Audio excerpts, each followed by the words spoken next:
నమస్తే అండి, నా పేరు వాణి. నేను ఇక్కడ భక్ష్యాలకని శనగపప్పు యూజ్ చేస్తున్నాను అన్నమాట. ఒక 150 గ్రామ్స్ తీసుకున్నాను. శుభ్రంగా కడుక్కొని నీళ్ళని వంపేసుకొని మళ్ళీ ఫ్రెష్ వాటర్ పోసుకున్నాను. 3 విజిల్స్ వచ్చే వరకు ఉడికించుకోవాలన్నమాట.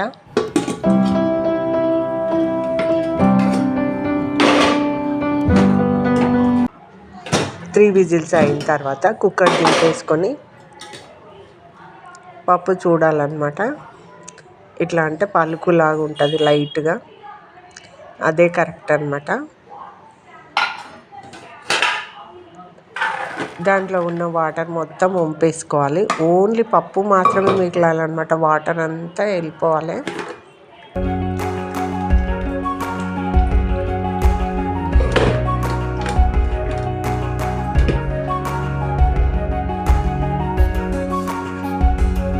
తర్వాత ఈ పప్పునంతా గ్రైండ్ చేసుకోవాలన్నమాట.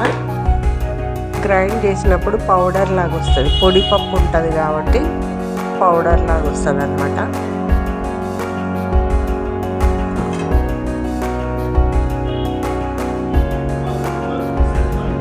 ఆ పప్పుకు డబుల్ క్వాంటిటీలో బెల్లం తీసుకొని తురుముకోవాలి.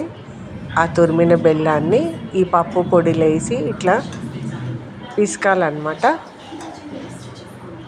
అప్పుడు అది ముద్దలాగా అయిపోతుంది రెండు కలిసి, అదే పూర్ణం అన్నమాట.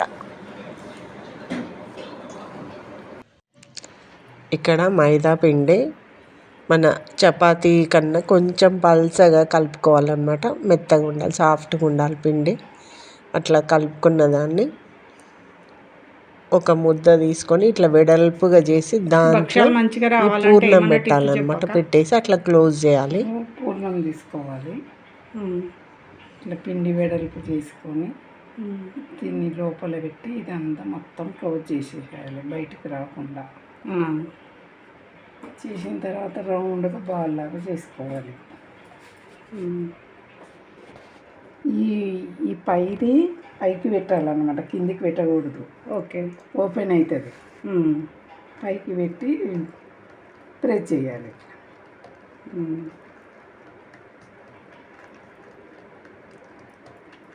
ఇవి అప్పటికప్పుడు చేసుకోవచ్చా? నానాల్సిన కంపల్సరీ నానాలన్నా అట్లేమన్నా ఉందా?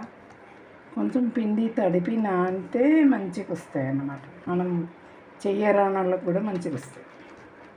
పిండి పూర్ణం రెండు కూడా నానాలన్నమాట.